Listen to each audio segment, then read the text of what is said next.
Principal Madam and Vice Principal Madam and faculties and political science faculty particularly and all faculties and non-teaching staff. Very good morning to you all. Today I am happy because of two reasons, students. One is today is Constitution Day and the other one is Madam has recorded and come to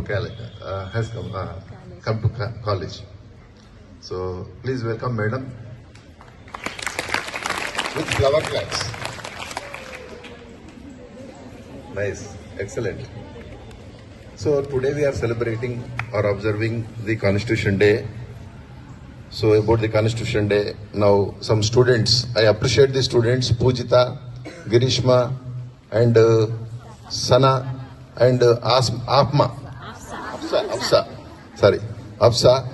So they have explained about the Constitution and I really appreciate Sana because she has come unprepared and after telling one sentence she was struck.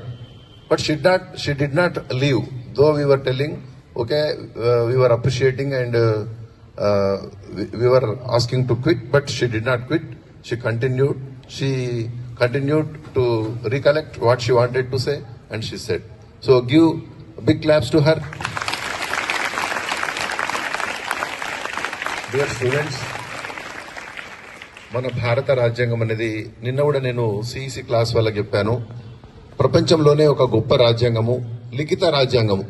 There are some countries which have unwritten constitution like Britain.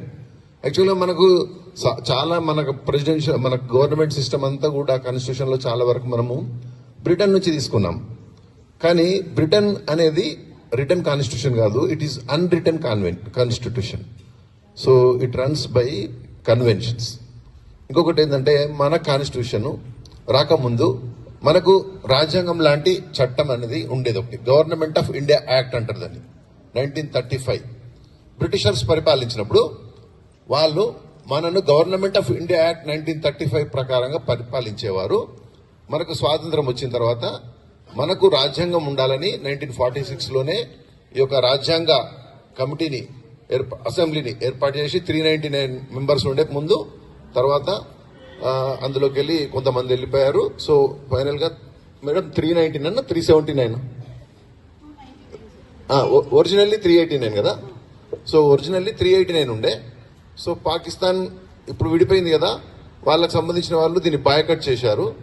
So మేము Indian union లో ఉండమని చివరికి 299 members దాదాపుగా 2 సంవత్సరాలకు పైగా 2 years 11 months 18 days, అది కూడా ఒక మీకు కాంపిటేటివ్ ఎగ్జామ్స్ లో ఒక క్వశ్చన్.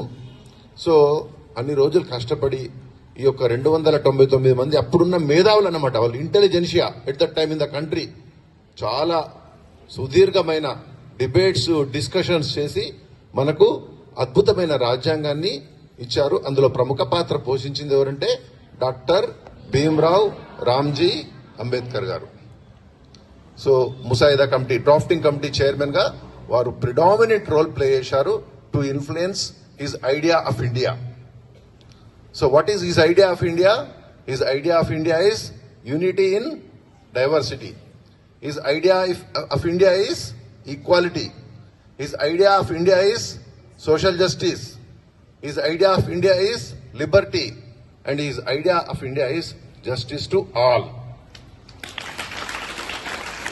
అందరికీ సమాన హక్కులు, అందరికీ సమాన హక్కులు, అందరికీ సామాజిక న్యాయం, అందరికీ న్యాయం, అందరికీ స్వేచ్ఛ. సో మనం ఇంత స్వేచ్ఛగా మనం ఈరోజు మనం ఉండగలుగుతున్నామంటే ఆ యొక్క రాజ్యాంగం మనకిచ్చిన వరం. అలాంటి గొప్ప రాజ్యాంగాన్ని మనకు తయారు చేసి ఇచ్చిన ఆ మేధావులందరికీ కూడా మనం స్మరించుకోవాలి. చూడండి, భారతదేశం అనేది ఎంత గొప్ప దేశం.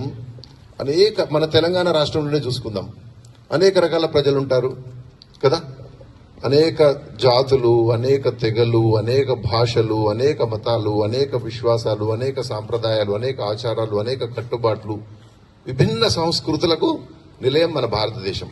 ప్రపంచంలో మనం చూసుకున్నట్టయితే ప్రపంచంలో ఎన్ని సంస్కృతులు ఉంటాయో భారతదేశంలో అన్ని సంస్కృతులు ఉంటాయి. ఒక మహానుభావుడు అన్నారట, మీరు ప్రపంచం మొత్తాన్ని తిరిగి చూడాలనుకుంటే ప్రపంచం మొత్తం తిరగాల్సిన అవసరం లేదు, ఒక భారతదేశాన్ని చూస్తే మీరు మొత్తం ప్రపంచాన్ని చూసి వచ్చినట్టు అని అన్నారట. సో ఇలాంటి విభిన్నమైన సంస్కృతులు ఉన్న పీపుల్ని, విభిన్నమైన ఆచారాలు, మతాలు, కట్టుబాట్లు, వ్యవహారాలు ఉన్న ఈ ప్రజలను ఒక్క తాటిపై ఒక మనం పూలమాల తీసుకున్నట్టయితే అందులో సన్నటి దారం ఉంటుంది కదా, ఆ సన్నటి దారం పూలమాలను కట్టుబట్టి ఉంచుతుంది కదా. సో అదే విధంగా మనందరినీ కూడా యూనిటీగా, ఉమ్మడిగా, ఐకమత్యంతో ఉంచుతున్నదేంటి? మన రాజ్యాంగం. సో ఆ విధంగా ఉంచడానికి దోహదం చేసే విధంగా రాజ్యాంగాన్ని రూపొందించిన మన పెద్దలందరినీ మనం స్మరించుకోవాలా లేదా కదా. సో అలాంటి గొప్ప రాజ్యాంగాన్ని మనకిచ్చారు.